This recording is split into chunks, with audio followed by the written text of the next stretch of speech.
Okay, so we've got another great session here today, breeding for better welfare, new futures for companion animals. And the team that I've got here to present is Rowena Packer, Senior Lecturer in Companion Animal Behaviour and Welfare Science at the RVC, Charlotte Byrne, Associate Professor in Animal Welfare and Behavioural Science at the RVC, and also an Animal Welfare Trustee, and then Dan O'Neill, Associate Professor in Companion Animal Epidemiology, also at RVC. So it's a bit of an RVC sort of mafia sort of link today, isn't it? So we're going to give them each 10 minutes to present, and then we've got a really good long session for Q&As. I think something we've talked about in the preamble to this was really thinking about what can people do. We can talk about welfare, but what actually can people do to change things? So if you can be thinking about that as we do the session, perhaps ask questions or give your thoughts in the Q&A, but perhaps just also if you feel a bit shy, just take it home with you and just think about what you can do. So we're definitely going to be pulling out on that. Also, Dan said to me before we started today, can he stir the pot a bit? And I said, yes, absolutely.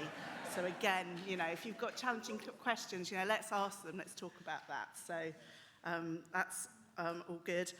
When we get to the Q&As, I'll do another reminder, but particularly if you're in the room, going to go on your microphone, can you just say who you are and where you're from? But also, if you wouldn't mind perhaps adding that detail to Slido, I think it just helps us all give a bit of context there. But great, from that point of view, I will hand over to Rowena.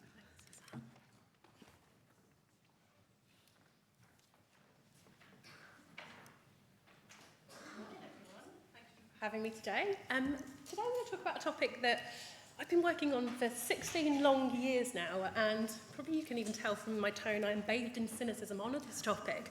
But it is one of those intractable, frustrating, depressing welfare issues when we're thinking about extreme conformation in dogs. But today I have actually a little bit of a rare good news story, so I'm actually very excited to talk about this. Before I continue, just a shout out to my collaborators on this project. Of course, Dan O'Neill. Somebody described us last week as the Ant and Dec of dog welfare. I'm not sure which of us is which. Up to you to decide. The incredible Lizzie Ewens, who this project could not have happened without, and our lovely soft tissue surgeon colleague, Mickey Tivers. So I'm teaching you all to suck eggs here, but just a quick recap. We have huge demand for brachycephalic, flat-faced companion animals in the UK, particularly dogs, but increasingly cats. And we know now in 2025 there is an enormous literature documenting their welfare burdens, to the point that during the pandemic, Dan and I edited an entire book dedicated just to these breeds, which should be a source of pride, but I think it's actually just a depressing reflection of where we are right now. And unfortunately, we see that breeders and judges continue to support extreme breeding through, for example, judgments in show rings, and puppy buyers are still very much drawn to dogs with extreme conformation. And we know in this room that many really great organisations have dedicated time and resources to try and change this trend. But unfortunately, in over a decade, we haven't really seen substantial changes in attitudes in terms of the acquisition of these dogs. And in fact, in the time that we've worked on this, the issue has only got worse. And indeed, even through looking at interventions for education, for example, they simply are not having the effect that people would predict. We know, for example, through some of my own work, that some of these barriers to change are because we really pervasively normalise and in some cases celebrate the abnormal signs that we see in these dogs. For example, celebrating snoring and snorting as cute, or laziness, which is actually the exercise intolerance inherent in many of these breeds. And indeed, recently we found that 1 in 7 owners of extreme brachycephalic dogs said that nothing could put them off owning them. So this is something I obviously think about a lot, and actually this work was great to be funded to look at something that's solutions-based. I'm a very applied scientist, and was thinking about, well, what can we do? We can't just sit here thinking, Lord, this is depressing. What else can we do to try and protect canine welfare? Another element of work within my research group is exploring the designer crossbreed phenomenon. I'm sure there's many opinions on that in the room today, but for another time. But we've seen this huge demographic shift in the UK towards people being willing and in large numbers acquiring, in this case, often poodle crosses. So it's thinking about how can we shift perhaps demand from the most extreme brachycephalic dogs to potentially more moderate crossbreeds. But the data out there about these kinds of breeds is extremely sparse. There's a little bit of data from Germany looking at retro pugs, or retro mops as they're called out there, in small-scale studies comparing their health and welfare. And we know from general studies around why people want pedigree dogs, it's often related to their predictability and the value that the public see in having a purebred status. So this study, we aim to investigate a lot, so this is going to be a whistle-stop tour. I speak fast, so hold on to your chairs. We're going to be thinking about the conformation, their health status, their behaviour, the dog-owner relationship, and comparing our purebred brachycephalic extremes with designer outcrosses of them, so intentional crosses of purebred brachycephalics with other breeds. There's two arms to this, which is partly why I'm going to have to start speaking even more quickly. The first was a very practical study looking at comparing the welfare and health of a group of purebred brachycephalics with crosses. This was again conducted by wonderful Lizzie, and we specifically looked at pug crosses in part pragmatically because there's probably the most of them out there when we looked in Vet Compass. And we also looked at public attitudes. So even if we can find out, are they better, worse, equal in their welfare, do people actually want these types of dogs? And this was through a large-scale survey. So just to go through some of the key findings. So Lizzie went out on what must have been a pretty challenging adventure. I also conveniently ran off on mat leave during this, so apologies to Lizzie. She went out to explore the welfare of a sample of pugs, jugs. I always get these mixed up, jugs and puggles. I always end up saying juggles and pugs. So Jack Russell crosses and Beagle crosses. And they're a rather motley crew, as you can see. Just a few of them of the sample of 150 dogs. And you can see immediately from the jugs and the puggles that there's a lot more inherent conformational diversity within these generations, particularly the F1s. We looked at a range of metrics to try and get a kind of holistic view of their behaviour, health and welfare. So we looked at some questionnaire-based measures, looking at their veterinary costs, some established scales that we've previously explored, looking at different areas of dysfunction. We know this is not just about breathing. Some validated tools such as the canine brief pain inventory, and also their behaviour. And you might ask why? Well, we know from some of our previous research that their behaviour is a really cherished part of why people own and recommend these breeds. So we wanted to see, is it comparable? And also the dog-owner bond. This was using the Monash dog-owner relationship scale, because again, we found that perceived emotional closeness is extremely strong, particularly between pug owners and their dogs, particularly female owners. Lizzie then conducted a really wide range of other metrics, looking at everything from their respiratory health, so this was using the Cambridge grading scheme, their neurological, eye health, body condition, the whole lot.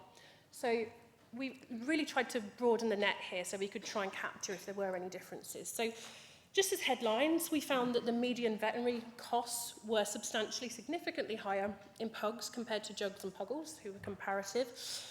In terms of their dysfunction, for every area we explored, their ability to thermoregulate, eat, sleep and breathe normally, it was significantly higher for the purebreds compared to the jugs or puggles. They also had a higher canine brief pain inventory score. Reassuringly, both their CBARC, so their behaviour, and their MDORS, their dog-owner bond, was very similar. There was no differences other than the pugs being less trainable, and that will come into play in a moment. In terms of the functional scoring, we found that no pugs scored grade 0 out of 3 in this population versus all of the jugs and 97.9% of the puggles. And within the pugs, nearly half of them were graded in the moderate to severe category. Again, we only saw severe nostril stenosis in the pugs, worse on orthopaedic exam, found no differences in their problem-solving ability.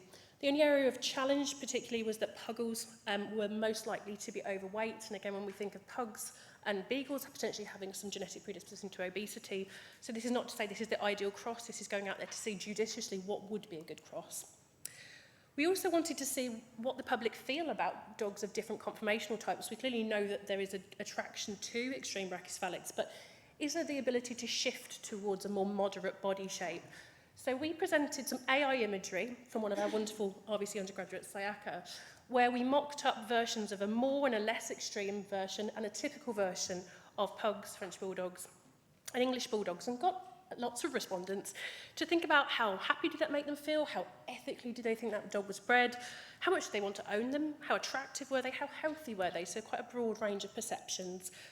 We looked at nearly 5,000 owners within this, of which a quarter had previously owned a purebred brachycephalic dog, so a good subpopulation to look at more. In terms of the key findings, this is a really good news story for once. The less extreme version than typical, consistently across all 5 of those metrics was rated highest.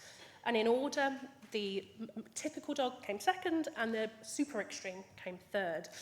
And this was the same effect across all of the 3 breeds that we studied.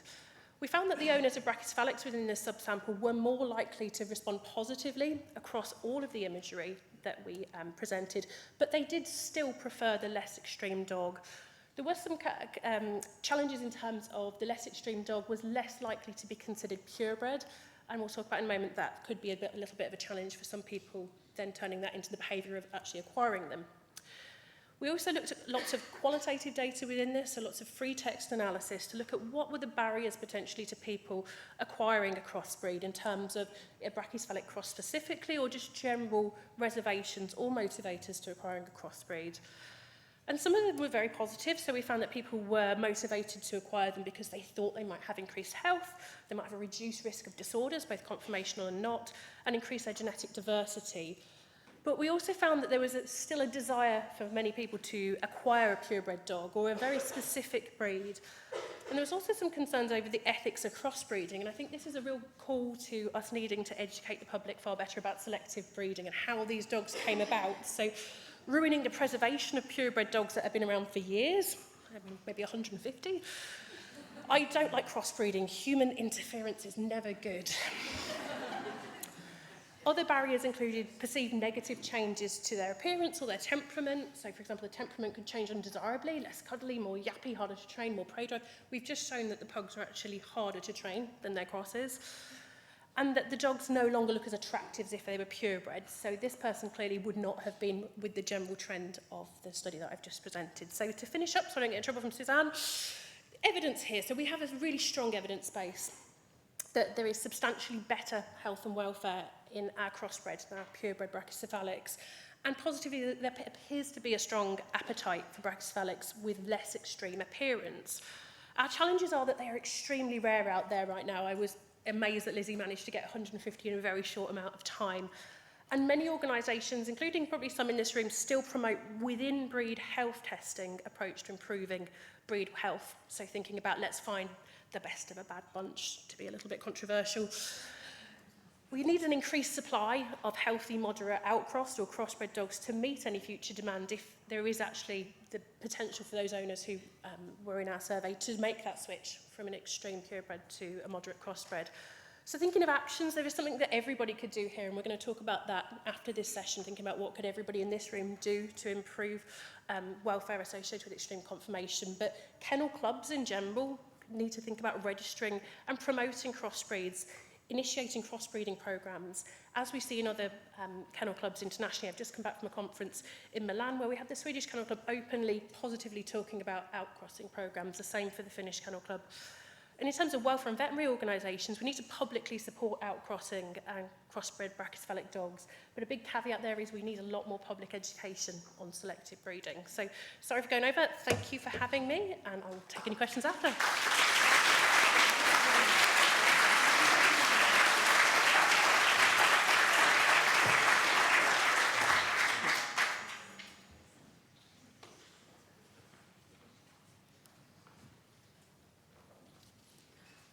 Okay, thanks, Rowena. That was so interesting, and my gosh, it's so difficult to crack this problem. And I'm going to be talking about rabbits, and we're only just beginning with rabbits. So we're at least sort of a decade behind the dogs. Now, the work I'm going to talk about with rabbits has been done with a fantastic team. So, Joanna Headley co-supervised the project with me, and Maria Jackson, who's here in the audience, and Michaela Betts collected all the data, and Maria analysed the data as well. So we looked at rabbit conformational risk factors for dental and ear disease in particular, and we aimed to generate evidence that could help guide better rabbit welfare by selecting conformations that would support healthier teeth and ears. We chose these two conditions because they're pretty common and also because they are likely to be of great welfare concerns. So both can be extremely painful. Any of us who've had dental or ear infections or anything can testify to that, and it may be the same for rabbits too. Dental disease also, because it interferes with eating, it can cause hunger, weakness, and even death. Ear disease, depending on what condition is affecting the rabbit, can be incredibly itchy, it can cause hearing loss, and it can cause vestibular disturbance too. And if these conditions are associated with the rabbit's very conformation, then it's going to be really intractable, very chronic, and really hard to treat, perhaps even irreversible. So previous studies had found mixed results about whether lop-eared and brachycephalic conformations in particular associated with dental and ear disease. And some of the studies that had managed to actually directly observe rabbits had suffered from small sample sizes, whereas the ones that had large sample sizes relied on retrospective clinical data where it was really difficult to ascertain the breed and the associated conformation. So we did a relatively large-scale direct observation of a non-clinical pedigree rabbit population. And this study was funded by Animal Welfare Foundation, thank you very much, and RVC's Animal Care Trust as well.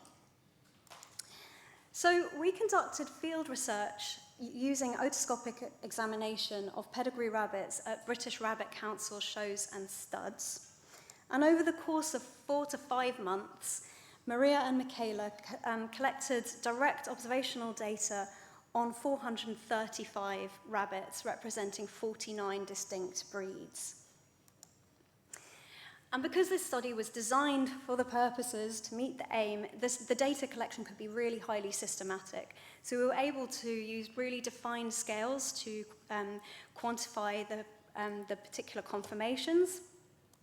We looked at various features of the face shape and the head shape, and the extent to which rabbits had, presence or absence of ocular discharge. We were also able to look at the rabbit's behavior during otoscopic examination, which, as we've seen from this morning's session, can be incredibly revealing, particularly of whether there may be pain present. We looked at detailed features of the incisors and the cheek teeth, and also of the ear canal, the diverticulum, and the pinna. So, with the dental findings, we were able to analyze 11 features of the teeth that were common enough for risk factor analysis. And we actually found that conformation was not significantly associated with most dental signs.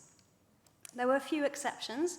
So turning to the ear conformation, we found that lop-eared rabbits had higher odds of ocular discharge, and this has been found by a couple of other recent studies as well. But erect-eared rabbits had higher odds of reactivity to incisor examination.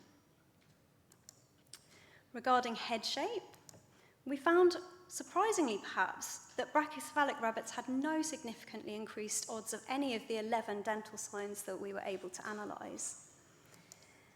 But more dolichocephalic rabbits had higher odds of cheek teeth step or wave mouth, which is an irregular formation of the cheek teeth. So we concluded that rabbit dental disease may be more to do with husbandry than conformation, and rabbits of all conformations may be similarly at risk. And this data has been published if you want to read more about it. The findings regarding the ears have not yet been published, so please don't quote the findings just yet. But we were again able to analyze 11 of the different features that were common enough for us to conduct risk factor analyses. Looking at ear conformation, we found that lop-eared rabbits had higher risk of almost everything. So they had higher risk of redness or erythema in the ear canal, higher risk of ear canal stenosis, so narrowed ear canals, various types of discharge, reactivity to ear examination, problematic pinna changes, and also scabs and red discharge. but erected rabbits had no such increased risks.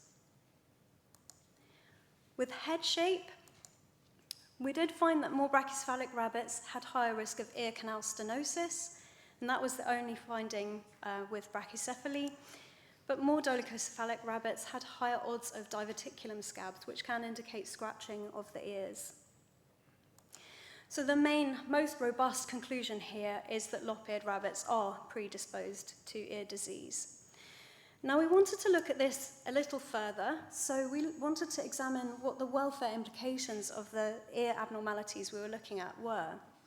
With some of these, it's fairly obvious that they are of welfare concern. So diverticulum scabs can indicate that scratching, which may indicate pain or itchiness.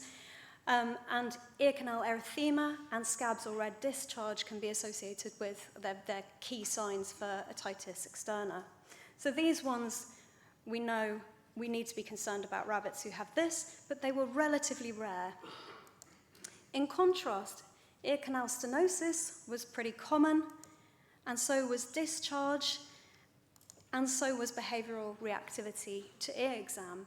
These ones, I think, can be ambiguous in terms of interpretation. So could it just be a sort of anatomical feature of the rabbit? Behavioral reactivity, could it almost be a sign of vitality rather than pain? And so we looked at associations between these, and we found that those very common characteristics were all significantly associated and predictive of the painful and itchy conditions. Interestingly, with behavioral reactivity, the most predictive behavior seems to be rearing up during otoscopic examination, and it kind of makes sense. It's a very highly energetic behavior, so perhaps when rabbits feel particularly strongly about not wanting their ear examined, they would do this.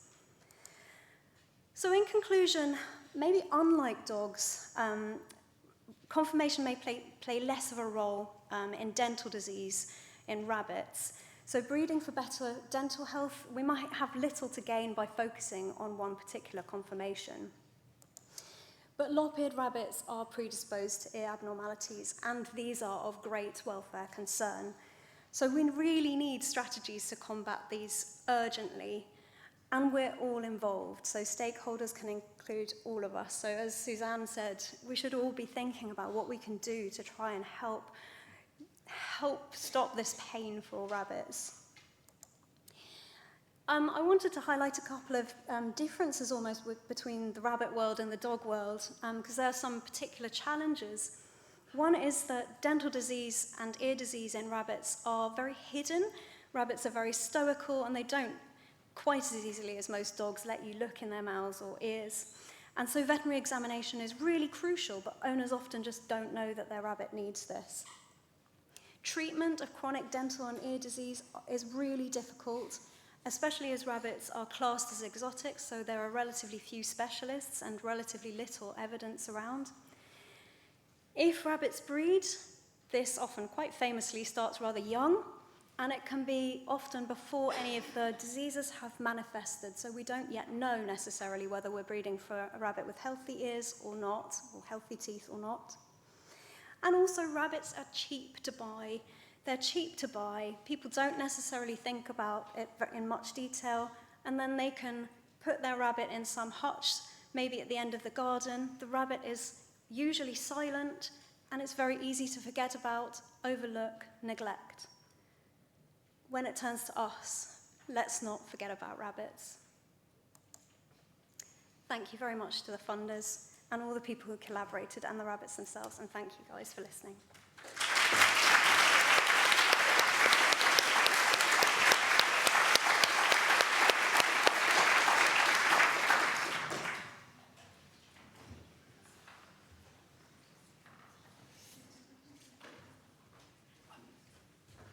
Right. Wasn't that wonderful? Really, really good. Dogs and rabbits. Haven't decided. Am I ant or deck? Which one? I'll have to put on a Newcastle accent, whichever way. Thank you, everybody, for giving part of your day, your life, to come here. I'm going to just try and build on both of those wonderful presentations. I'm going to try and make you a little bit uncomfortable at both being a veterinary professional or a charity person if you are, or even being a human. I'd also like to thank Agria, actually, who are mentioned here for supporting this session, but actually are hugely important in a lot of the research behind it. They've supported over 50 studies within VetCompass. And I'm going to try and introduce you to a new concept called innate health. If you haven't heard about it, it's coming, and it will be huge. So, we, all of you guys, and your predecessors have created extreme confirmation. It's down to us to sort it out. But we do need to think about the history, think about dogs, right? Dogs have developed over 10 million years, and no matter where you go in the world, look at canines, foxes, coyotes, wolves, jackals, doesn't matter what they are, they kind of all look the same. And that's the result of 10 million years of evolution towards the best survival physically and the behavior that goes with it. About 10,000 years ago, so a drop in the ocean, mankind or dogs decided to domesticate themselves, one or the other, and straight away we did what we always do, we started to adapt animals for our needs. But because those animals were working animals, their physical conformation was still fine, pretty well good health from a physical point of view, more variety. Dogs were retrievers, they could be small or big, it didn't matter, it was all based on function. Then something weird happened 150 years ago. We got rich. We didn't need dogs to do stuff anymore. They just needed to exist for our fun, so we could show them, so we could sell them, so we could trade them, and breed was invented. Didn't exist before that. A gold rush went on to try and invent breeds and put our name on them and be that retriever, regardless of how they used to look before. And by and large, actually, for a lot of the breeds, that wasn't such a problem, but it was for some of them. Two words I'm going to try and get you to remember as we go through the session. One is stop and think. I don't think we do enough of it. And the second is unnecessary. Keep thinking, is it necessary? Unfortunately, with some of these dogs, based upon the information that was there at the time, we had just come out of banning bull baiting. Our knowledge about welfare wasn't very good. There wasn't a welfare science. The laws weren't very good. There wasn't social license. And a lot of these breeds were invented by just rich kennels to give themselves self-esteem. So you could argue at the time it was kind of a logical thing to do no matter how extreme you went. But if we fast forward to today, there is a welfare science, and there are laws, and there is social license, and we do know the suffering. But we still have some of those breeds and some of those body shapes that really have severe welfare issues. And there are lots of breeds, and the majority of them, within VetCompass, we've 1,200. Lots of the new ones that Rowena was describing, pugs and jugs, etc. But some of those breeds have real problems. Now, I'm talking about extreme conformation. This is the definition I've put to it. So it's any conformation that mankind has selected. We've gone looking for mutations. Doesn't exist in nature, wouldn't survive in nature, and it's associated with health and suffering. Do any of you think we should be breeding dogs with extreme conformation that causes their suffering? Any of you want suffering in your dogs? Why are we still doing it? This is lunacy, right? The International Collaborative for Extreme Conformation has this message, but yet we're still doing it. And some of us are veterinary professionals, and some of us work within charities, and we're still supporting this tacitly, even if not explicitly. Extreme conformation that we normalise. Look at these. You will recognise every single one of them. They're celebrated in advertisements. Some of you might even own them. Same with cats, same with other species. Do you not think the day has finally arrived that we, as a community, either the welfare community or veterinary profession or the charities or humanity, say enough is enough? And to me, I would say that it probably is the biggest welfare issue. And it's caused by us, and it's procreated by us. Look at this dog. Think about it from the veterinary profession's point of view. How do we know if that dog is healthy, right? Ask any vet and they'll say, oh, it's all about disease. Yeah, so we test this dog. And if it hasn't got already a disc problem, if it hasn't got an eye ulcer, well, that's healthy. Is that lunacy as a veterinary profession? Surely we need to think about it from a different perspective, and that this dog, regardless of its current state of disease, cannot be healthy if it hasn't got the capacity to have a good life. So if it hasn't got a nose, it can't breathe properly. It doesn't matter what its current state of breathing assessment is, sooner or later it will progress and deteriorate. If it hasn't got a spine that can bend, it's going to slip a disc sooner or later and be in agony. If it hasn't got a tail that can wag, well, it hasn't got a tail that can wag. Is that a lunacy that we're looking at this and we're thinking we can health test or disorder test something when the issue is intrinsic within the animal. So this is innate health. Innate health is the capacity to have a good health, and it's a totally different way of looking at health from the old veterinary model. And this is a theory, a concept I've been working on for the last decade at the Royal Veterinary College with Rowena and with other researchers. And it flips the whole health thing on its head. So innate health, you'll get a theme here. I like the ones where there's 3 points, right? So regardless of type or breed, this is not about breed, it's all about the physical shape of the dog. The dog should be capable of performing all the typical activities for that species and state of life. I'm going to leave that there for a second. And then I'm going to show you some of these.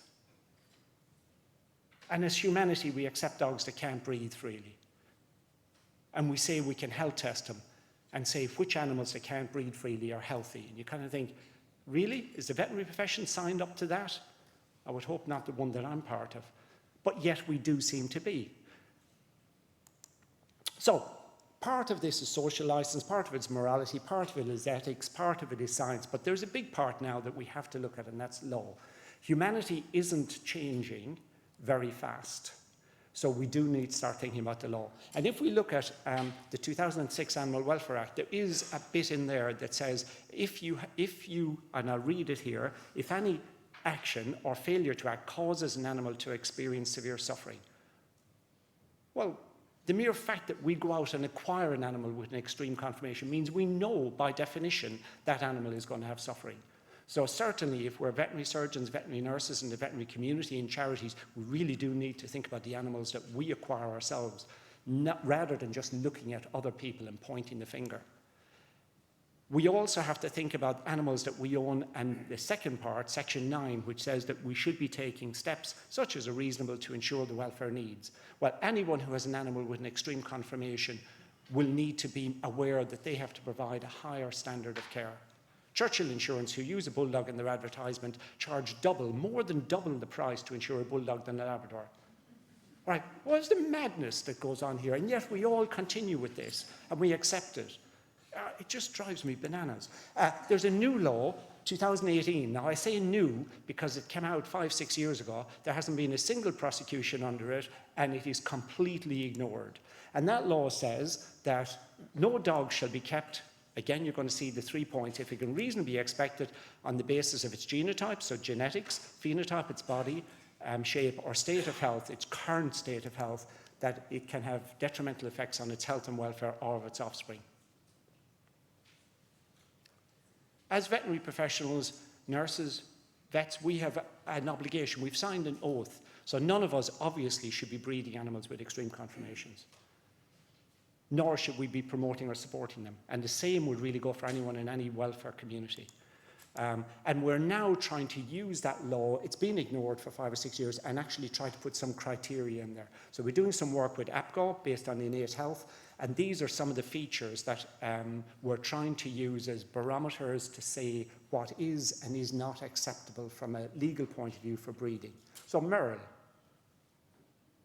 people love it, but it's associated with health issues, severe health issues. And I'm going to fly through, I've got 10 of these and I'll just show them to you. There's obviously lots more of them, but any of these we do need as a community to start being stronger on. And we certainly do need, if you're a veterinary professional, you're a member of the Royal College of Veterinary Surgeons, you certainly almost need to expect a little letter with a little brand in the corner if you are supporting the further breeding promotion of animals with extreme conformation. Skin folds. And you'll probably notice the theme that the general public think all of these are really cute. But the general public aren't the ones that have the skin folds and have to live a life, potentially with pain and suffering. Brachycephaly.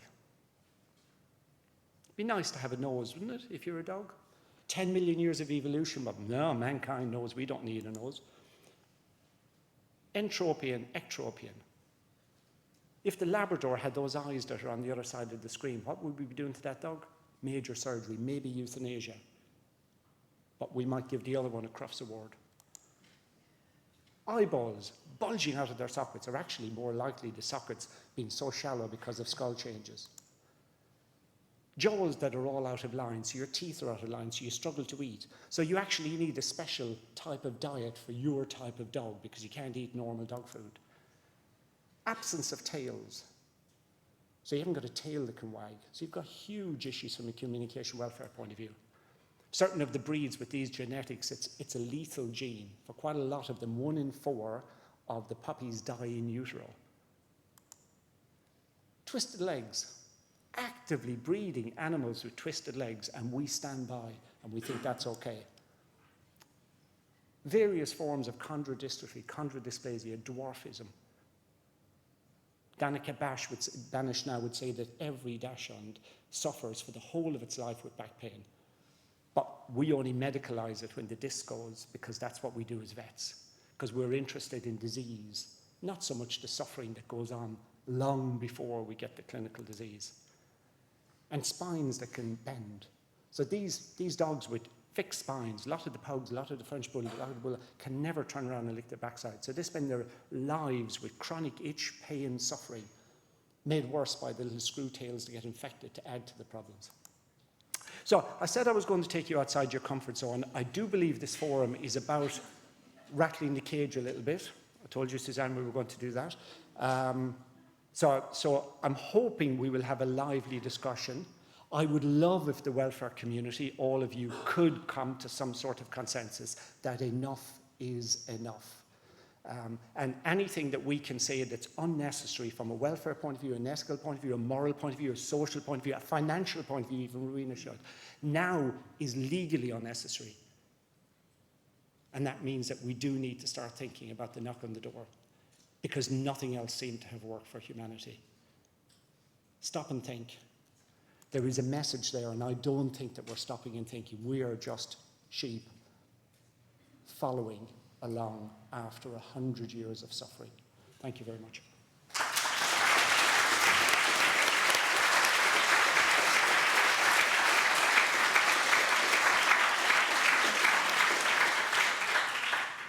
Great, thank you. Definitely some food for thought there. I think we should be getting a Slido poll coming up any minute, which is a free text.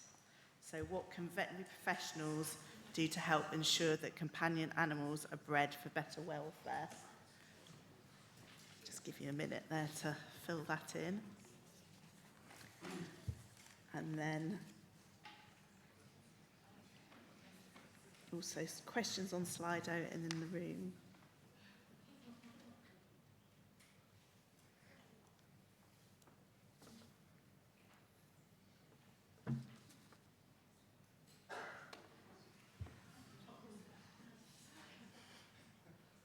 Develop a spine, I like that.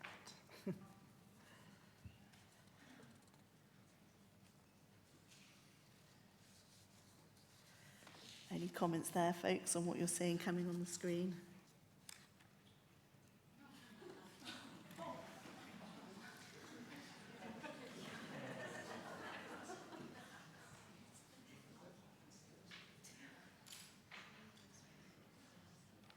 It's complex, isn't it?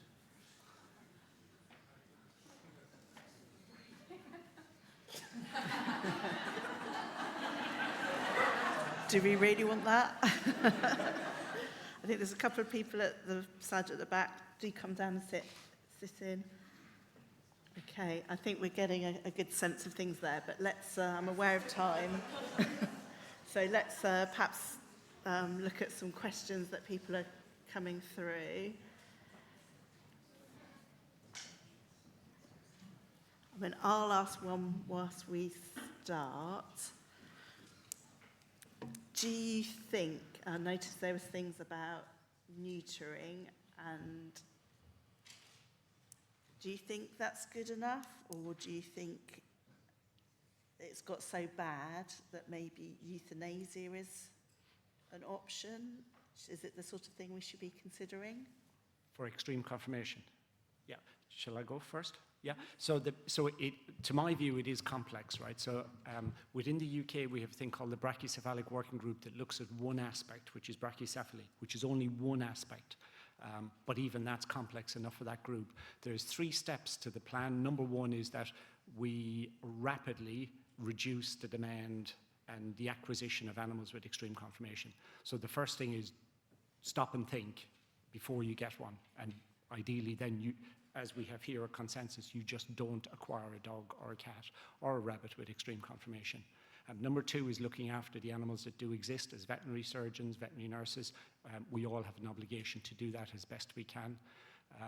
But then there is the issue of euthanasia. So euthanasia as a welfare tool has huge value. If animals have a life that crosses the boundary below which it's a life not worth living. Some people would say the boundary should be higher, it should be a good life. But certainly once we cross that boundary, you have a lifetime of suffering. It is not going to get better. BOAS surgery does not cure BOAS. It might give you a temporary reprieve and bring you above the boundary for a little while. But euthanasia is complex because animals that are owned are linked to owners. So you do have to take the whole contextualized care thing into account. But there should probably be more open discussion of euthanasia as one of the potential options, either now or in the future, for any animal with extreme conformation. Charlie, Rowena, if you want to comment. I think the point that we were making earlier about normalisation is a challenge there as well, because we've got owners who very much overestimate their own dog's health and welfare, so often won't recognise the severity of the problems that their animals are experiencing. So by the time they might present to a vet, it might have been a very specific trigger point. So for example, with BOAS, maybe they collapse for the first time, or as Dan said, with interstitial disc disease, they might have had chronic grumbling back issues for many years, but it's only the drama of them becoming paraplegic that then instigates that veterinary advice and care. So I think it's really challenging when we see animals that are presented at a stage of suffering where you would really hope that they'd been seen a long time beforehand. So I think that normalisation impacts obviously upon future acquisition, but also just the daily welfare of those dogs and whether they get the care they need. And I think I'd just add, going back to the neutering question, I think it is an important question conversation to have with people, especially if they are bringing an animal in that is maybe on the road to permanent suffering. If you're having to do some kind of treatment to relieve that or buy some time, and bring back some quality of life, I think you don't want that animal to breed more like it, do you? And so I think actually almost if you're about to do surgery to correct as far as you can the problem, maybe you advise that there's also a need to stop making more like this. Yeah, I mean, there's also the overpopulation problem in both species that we're talking about today. As well, so. Sorry, can I just add on to that? And I should have said it as well. Very good points, Charlie. You just reminded me. Remember that the law I showed you, 2018, this is dogs only, right? So it isn't even so much a question of should we neuter, and Charlie's right, lots of other issues, but actually look at the wording of the law. Right? So if you're deemed as needing a dog license, you're covered by that law, a license for breeding. Part of that is a business test. There's 11 criteria within it, but part of it is whether you advertise those dogs for sale, how much money you make. If you make over £1,000, it's one of the criteria. So by default, we may as well just assume everybody, if they went and asked, should be needing a license for dog breeding. In that case, it is against the law to breed a dog with an extreme conformation. So it isn't even an issue of on welfare grounds or blah, blah, blah. It's the law. Right? And I think Rowena said 16 years, right? We started our PhDs right together. We've been at this for a decade and a half. There really isn't that much change. And finally, I think we do need the law here. And there is a law. That law is very, very, very clear. And actually, as veterinary surgeons, veterinary nurses, welfare charities, we do need to actually be alerting our clients to the law. It's not compliant with the law to breed a dog with extreme conformation. Full stop. Great, thank you. Question down here. So just a reminder, if you just say who you are. Yeah, I'm Sarah Jackson. I'm a veterinary surgeon, and actually I'm going to also add I've just become the breed health coordinator for my breed of choice. What I'm finding actually quite interesting, because you've made me very uncomfortable. Good. So I don't own a breed with extreme conformation, but I own one of the rarest breeds in the country with a massively small gene pool, atopy, behavioural issues, hip dysplasia, etc., etc. And I absolutely adore them. So I've got my cognitive hat on, listening to you, completely agree with you. emotionally, I'm experiencing a little bit of moral injury here. So I do think that there is a place for us as veterinary surgeons to be talking to the kennel club, to be working with the kennel club. I don't think we're going to always stop everything, no matter how much we educate, but we do need to keep pushing, using people like myself who can go in and, you know, help, because we're beginning to breed this particular, well, it's the Sussex Spaniel, low and long, so we're going to end up with even more issues. But yeah, I think if we can get that chat happening with the kennel club, I think we'll go a long way. Just to add to that, I would totally agree. It is, my comment to start is, it's all of us together, it's humanity, right? And we do have this cognitive bit where we know, and Rowena's work has shown, most people who acquire animals with extreme conformation know that they have problems. They know they're going to suffer, but I love it so much. And it is a hard journey to take somebody from their perception of love to actually the animal-loving being in that physical cage we've put them. That isn't your breed, but it's the extreme conformation breeds. The Kennel Club, to their credit, have been superb in a lot of the evidence generation, and they've been supporting Vet Compass for the last 10 years, along with Agria. So the Kennel Club are part of the conversation. However, given that this is BVA, AWF, BVA, so the clue is veterinary, I would have to say I feel that the veterinary profession for the last century, but probably for the last 50 years, have abdicated our responsibilities on dog health. We have passed it on to the Kennel Club, and when there are issues related to breed health, we say, well, it's down to the Kennel Club and their breed standards. We are the veterinary profession. Why are we saying somebody who isn't a vet, until Alison Skipper joined the Kennel Club team 6 months ago, there wasn't a vet on the Kennel Club team. So why on earth are we putting the responsibility and the blame on them? It's not up to them. They're a registration body, a body that deals with showing it, a body that controls a stud book. Their job isn't to protect the health of dogs. That's our job as a veterinary profession. And I don't feel that we have been doing that. So again, as I said to Suzanne, I'm happy to rattle some cages here, but I think the veterinary profession does need to step up and actually have a voice.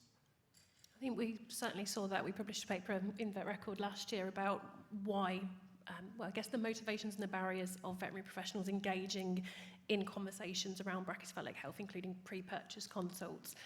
And there was a really wide range of barriers, some of them the kind of structural day-to-day challenges of general practice, but some were related to that perceived negative outcome that you're going to alienate your clients, that you're going to not be very popular from a business sense. And also one was about responsibility, so that lots of vets were saying, well, it's not us, it's for the Kennel Club, it's for other people to deal with as a stakeholder group. And there was within that, you know, some vets that were experiencing, as you said, moral injury, who felt like they wanted to do more, but within the current confines of the way the veterinary profession works right now in the UK, couldn't go above and beyond.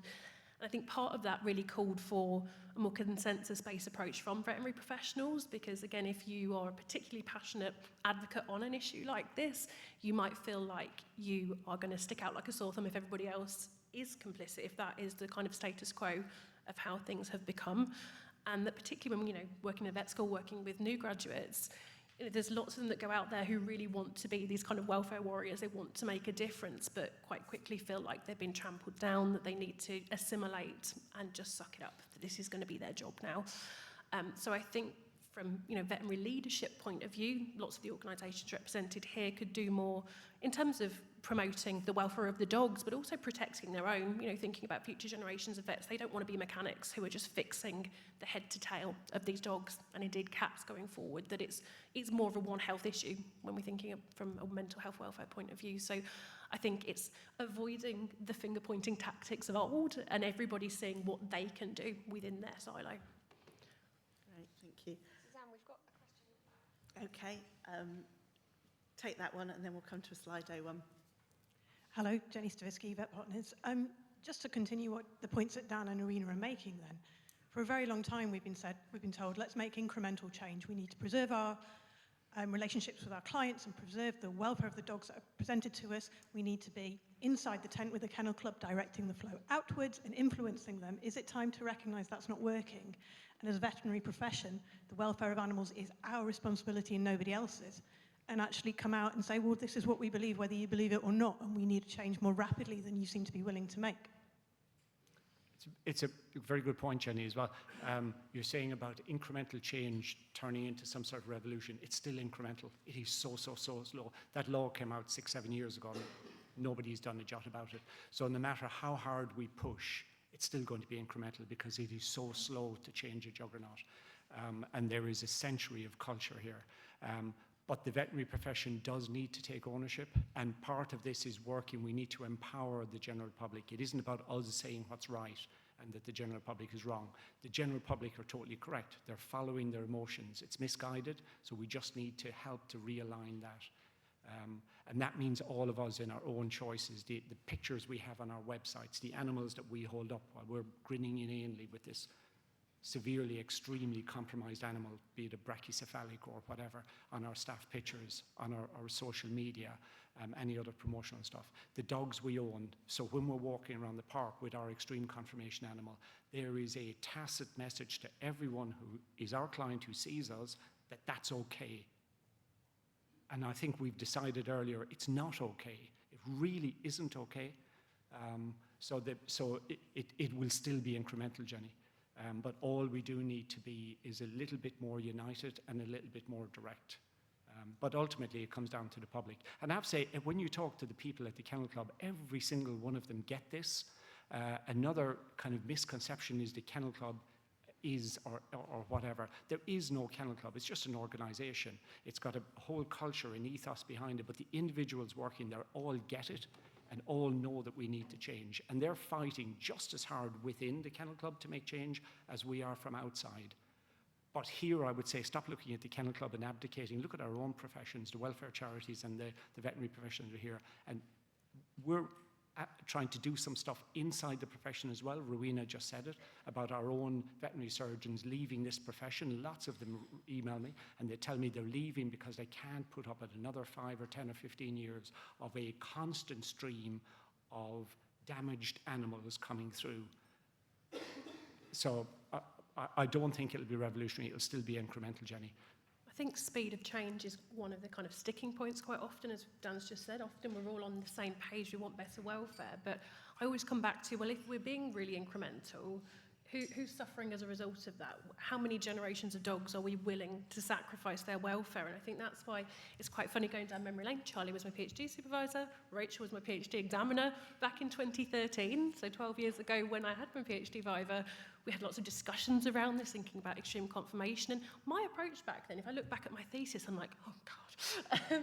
It was all about within-breed selection for moderation, where now, there was touching upon things like legislation, outcrossing, and I thought that was not necessary to start with. I thought there'd be more engagement. We ran an impact event that some people from here were at RVC in 2013, building better brachycephalics. I was like, we just need to educate, and that's why when, I'm not being patronizing, but when we see education come up on the slider, you think, well, it's not that hasn't been attempted. That would be the go-to human behaviour change tool. And I thought that would go some way. But, we're here in 2025 now. Back at that forum, we discussed banning breeds. And the main consensus was, if they haven't improved in 10 years, we're now 12 years on. So I think when people think that actions like, advocating for outcrossing or legislatively advocating for it, like there was in Norway, or, restriction via law, this isn't like a knee-jerk. This is very much we're trying on lots of fronts.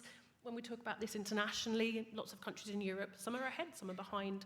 The go-to will often be, we just need to ban them in advertising. And it's like, that is one part of a big puzzle, but there's no one thing that appears to work.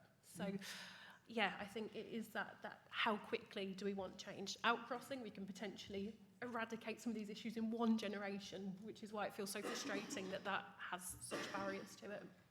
Charlotte, do you want to come in? Yeah, I know the question was directed towards dogs, but actually I feel like, yes, obviously we are about a decade behind with rabbits, so gosh, the incremental change and how many generations of rabbits, given how fast they can breed, are going to suffer in the meantime.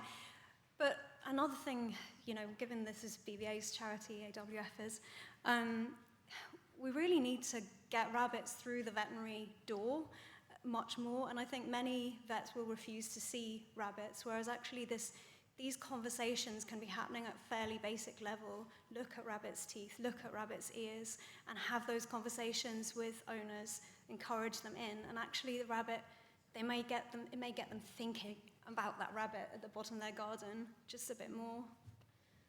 Great, thank you. So I'm going to go to the Slido here, and I've got a question here. What do you suggest charities do in terms of rehoming brachycephalics? So I'll ask you, but if there's any charities out. Yeah. Yep, shall I take a put to that one first? So, first of all, the charities are in an invidious position because a lot of people, when they have animals that are severely ill, will just drop them on the charities and dump them on the charities. So charities have got a really difficult place.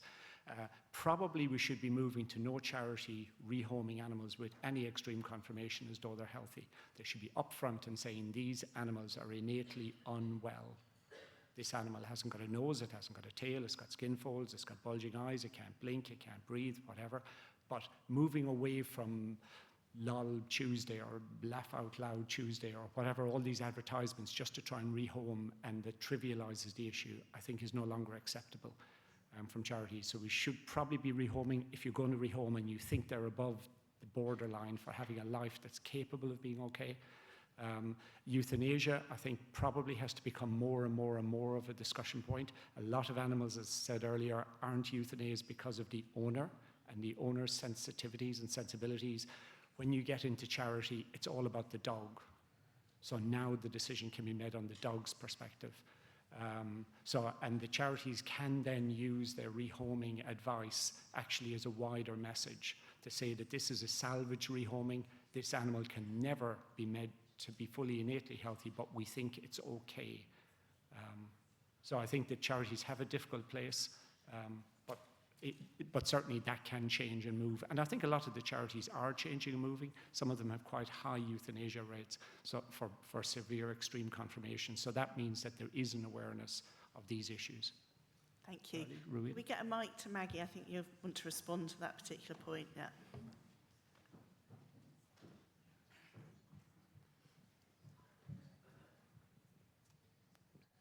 Thanks. Yeah, I'm Maggie Roberts from Advovet Consultancy Services, but I was at Cats Protection for a long time, so I'm going to talk about cats.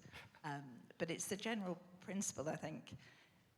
What is sometimes very challenging in charities, and certainly we sometimes would get some cats in that we as the veterinary team certainly had concerns about, things like Scottish folds and also some of the hybrids where obviously there's lots of issues. And my personal view is we should have euthanized them, but there is so much backlash from other people within the charity, both the staff that are looking after them, but also the sort of, if you like, fundraising side or whatever, that, and this slightly obsessive thing that quite a lot of charities have about, we're a non-euthanasia charity or we only euthanize, you know, for extreme poor welfare and whatever. And so it actually becomes a real battle. I agree with you totally that, you know, I don't think we should be doing BOAS surgery and whatever, and I think we should be euthanizing them rather than rehoming. But it is a really complex issue because then also the public then stop giving you money and then you can't look after the animals anymore. So I think it's really complicated, but I do think we should move towards that. And if all charities did it together, I think it would make it easier, but it is very challenging. And yeah, I would love to see cats not going down the way of dogs, but it is happening. And certainly we tried to do some education work, but I was accused of having extreme views because of some of the things that I said by certain trustees, etc. So it was quite difficult.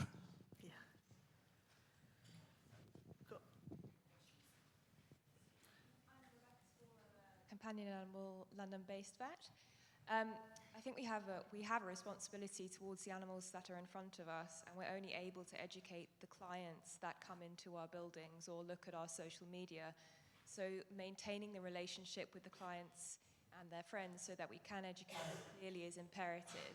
I totally agree. It is our responsibility as frontline and other vets to also think about future generations. So how do we use the legislation that's already in place to create a way to report animals that come through without damaging that relationship with the client? At the moment, I might be wrong, say I see a brachycephalic breeder come through the door and I'm extremely concerned about it, I don't want to openly, realistically, come at that client so that they stop bringing their animal to me. But I agree, there's a responsibility towards their puppies. So is there a way that we can create a framework by which we can maybe anonymously report welfare concerns, like a member of the public could, without broaching GDPR or the vet-client relationship? Yeah, perhaps Charlotte and Dan. Should I go with that one? Yeah. And you're right, it is really difficult. I think all of the human behaviour change stuff says we do need to come at it from a positive point of view, supporting people, validating that they believe what they believe. However, and that's why my message earlier was stop and think. That's the word just as a community, we need to adopt that. It isn't stop as in I'm telling you what to do. That just doesn't work with humans, doesn't work with children, it doesn't work with any humans. But stop and think has a better chance of working. The legislation that I mentioned in 2018, the APGO work within that is going to produce the list of 10 criteria. They're just start off the first time. Those will be publicly available. So the idea is that owners will be able to check them. So we're then in the process educating owners. Breeders are going to have to self-certify initially, and then local authority inspectors will check that.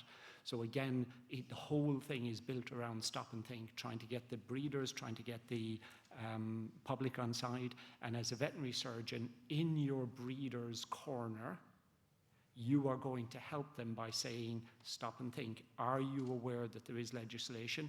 Here is the tool. It's going to be available as an app. And you ask the breeder to go and do it.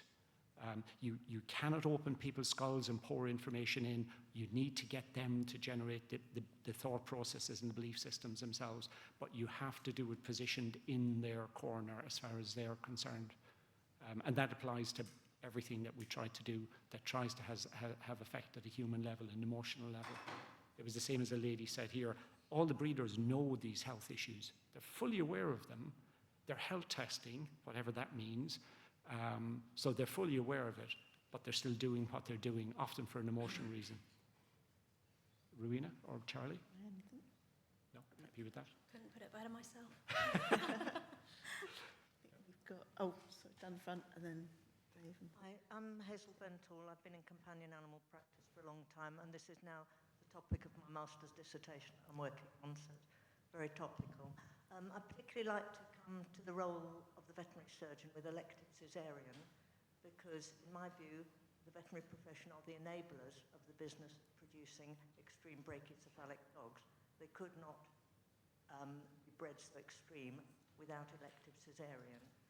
And do you consider that it's time for the profession as a whole, perhaps as part of the code of practice, to declare elective caesarean in extreme breeds unethical? It's kind of, are you happy for me to take that one? Yeah. It's kind of an interesting one, Hazel, because that one's been a round and round discussion for years, hasn't it? And you've been involved in some of this. The Kennel Club and I presume it was BVA, but certainly the Kennel Club had a system where they were trying to get vets to report caesareans, elective or non-elective. It just isn't happening. Now, once we have some legislation and a tool that allows that to be measured, again, we should be able to get around it by the fact that if the animals are extreme in the first place, they shouldn't be pregnant. So that means that if those people should have had a dog breeding license, they are breeding out with the current law.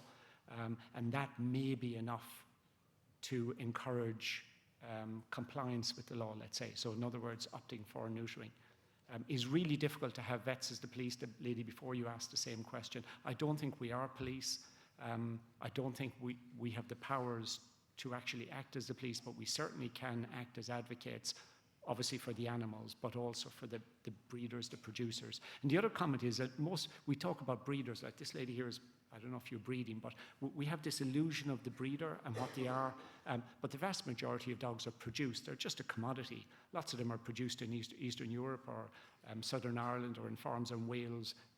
50% of the Kennel Club's breeders breed 1 litter only. The Kennel Club doesn't have any contact with them in a lot of cases before they register them. So we're passing over all this power to Kennel Clubs that the Kennel Club just doesn't have, and it's not their role.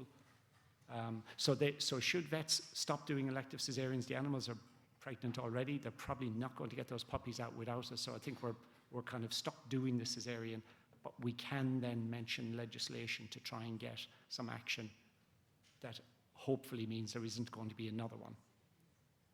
Rowena, what are you going to? I think C-sections are a key kind of pinch point where the vet have to get involved. And for example, I was involved with the Norway Bulldog case, and there'd been initiatives within the Norwegian Kennel Club to reduce the number of elective C-sections, but that increased the number of emergency C-sections. So I think it's a key area where it needs to be campaigned on, and vets need to be united to say that they aren't this mechanic service, and the dogs need to be bred to be able to give birth. And I think particularly thinking about legislation, we often think about the puppies, but thinking about the mothers within that too, thinking about brachycephalic dogs who have chronic respiratory issues, might have chronic pain, and then adding being pregnant on top of that.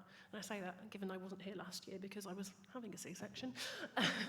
It's a lot to put on these pregnant bitches, and I think we need to think about the whole cycle there. But I think C-sections are a really key point where people can leave their dogs to have boas, and lots of dogs live for a very long time with it, which is obviously a horrible welfare insult, where given that the key point of breeding these dogs is producing puppies, I think that's a potential more influential area for vets. Yeah, great. Now, we started a little bit late, so I'm going to take one more question rather than call it. So I think, Dave. David Martin, IVC Evidence, yeah. The Welsh version of these regulations does have a fitness to breed certification required yearly.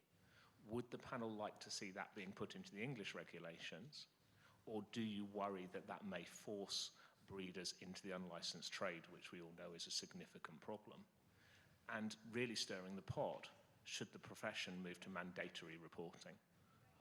Because there is too much of, if you don't do that, inverted commas, elective cesarean that presents as an emergency, we'll just go to next door, who will. Take a punt. Yeah.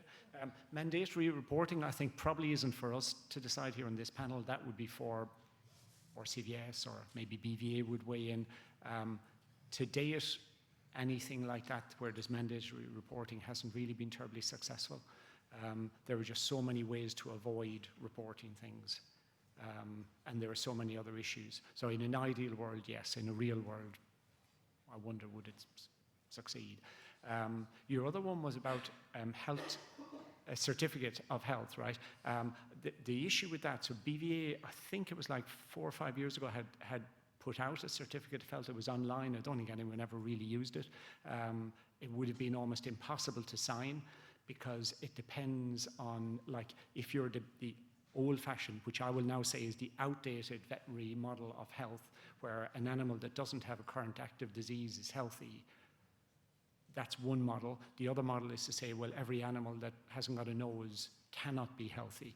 Therefore, you can never sign a certificate of health for any animal with an extreme conformation, in which case we're back to where we are now with the current English legislation that hopefully we've introduced, or we've presented that to the Welsh Parliament and also to the Scottish Parliament. So we're hoping both of them will embrace it as well. Hopefully that will capture most of the extreme conformation issues, but in a much more tangible and logical way. The local authorities haven't got the resources to check most of this. That's why when we're launching it, we're trying to do it as something that the breeders will do themselves, and that every owner who pitches up to buy their puppy is entitled to ask for that certificate and entitled to challenge that certificate. So this is where we're trying to get some social license to operate, some social enforcement, because the local authorities, I mean, we know what's going to happen as the next 2, 3, 4 years go on. They're going to have less and less and less money, and they're going to start cutting all those services anyway. It's just being realistic. Yep. Charlie, anything to come in on that? I guess I'd just say, obviously, there's some fairly specific wording now that exists in dogs to say this is legally unacceptable. And that's just for dogs. And I think at the moment it has no teeth so far.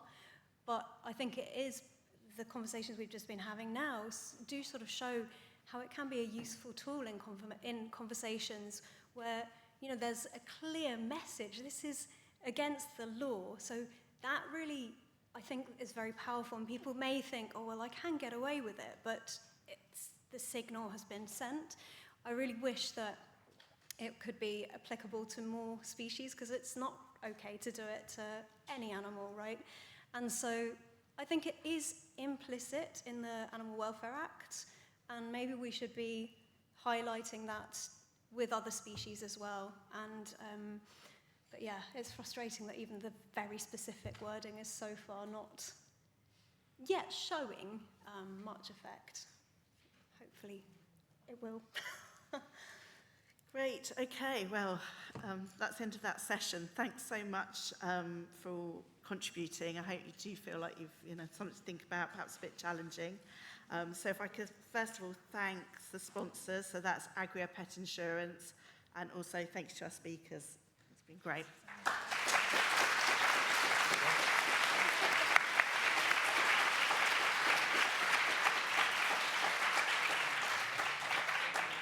And now we come to the first of our lightning talks from Caroline Allen. Caroline. Hello everyone, I'm aware I'm keeping you from your lunch, so I will be brief, as is promised for a lightning talk. I'm just waiting for my slides. Looks like there's a lot of activity happening at the back, but I can make a start anyway. Here we go, brilliant. So we've already heard a lot today about how animal welfare science has moved forward, with us moving from the idea that we're just around avoiding harm to animals, what we used to talk about as the 5 domains, to us moving now to a world where we talk about creating opportunities for pleasure, for happiness, for the animals that are in our care in all sorts of different places. We've also heard the challenge to the idea that animals can't talk. They can't talk our language, but they are talking to us all the time in their behaviour. The challenge is how we really make sure that we hear. And not just that we hear, but we are able to help everyone else hear from animals. And this is work that we've been thinking about as the RSPCA.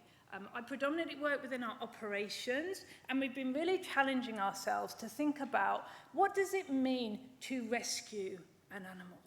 And I think this, Dan has talked about the challenges for the charities, making sure that we're really welfare focused. And it's not about the collection, about the photo that of course is very important to us, but it is about the animal at the heart of that. And we thought about work that happens in other fields. There's an awful lot of work out there with the organisations who have human beneficiaries. To understand the voice of the customer is incredibly important because organisations obviously want to keep their customers happy for them so that they keep coming back, they keep engaging, they keep using that service. But it's maybe a bit of an obvious thing to say, but I think we need to remind ourselves, animals can't fill in a Facebook form, a review. They can't fill in a complaint form. Hey, Chief Vet, I really didn't enjoy my stay at your animal centre. That might seem obvious, but actually we need to keep challenging ourselves that, unless we really make an effort, we cannot hear the voice of the animal in everything that we're doing. So at the RSPCA, working with my fantastic vet team, our science team, the behaviour team, we've created a concept called animal voice.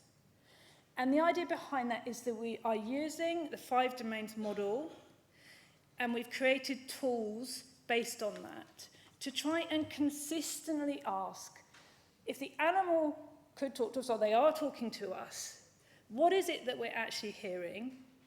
And then, more importantly, if that is negative, if there's a problem, what are we actually doing about that? So we've predominantly talked about this within operations, although everyone in the RSPCA will be very annoyed at me now in every meeting going, where's the voice of the animal here? I think it's something we should all be doing. But within our operations, we use tools which are based on questions that we ask. And that's really important, and I completely agree with Dan, we've got to move beyond this very narrow concept of health. I mean, here, the vet is very much there to talk about the medical condition, but they're also there as a convener, because the thing I've learned moving from practice to the RSPCA is the importance of that relationship with the behaviourists and how we bring together the medical, the behavioural or mental health, if you like, how we bring together an understanding of how the animal is feeling in their environment, so bringing insights from the animal care team is really critical. Understanding nutrition, the desires of the animal, what they enjoy, and how we bring that all together to understand the overall mental state and to really challenge ourselves to hear the voice of the animal. It's early days, but we're finding it to be a really interesting concept, a really challenging concept. It's something that's now getting a lot of interest across the organisation. It's made us confront some difficult questions about things like, what does it mean to rescue? And in response to Dan's question, when we're looking at brachycephalics, we're very much using these tools, using the lens to really understand what is that pug trying to tell us about that experience in their body. And we don't have any blanket recommendations, but we are very, very focused on animal welfare in the broadest 5-domain sense. So it's still early days, but I do think it's a useful concept. It's one we're really trying to develop. And I think, if we're not really listening and then reflecting back and practically actually sometimes shouting out about the animal voice or what the animal's trying to tell us, who will? And I think we all need to really step up into this space to be the animal's voice. Thank you.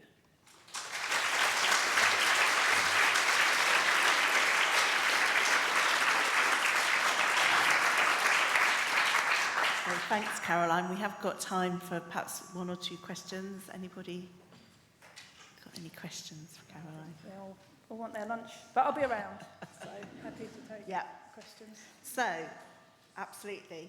Do find Caroline in the breaks if you want to have a chat with her. So we're now lunch. What's the time? We're only 3 minutes over, actually, so that's not too bad. If we could be back in here by 2:05, that'd be brilliant. Our team will just be here if you want to come and talk to them for a moment.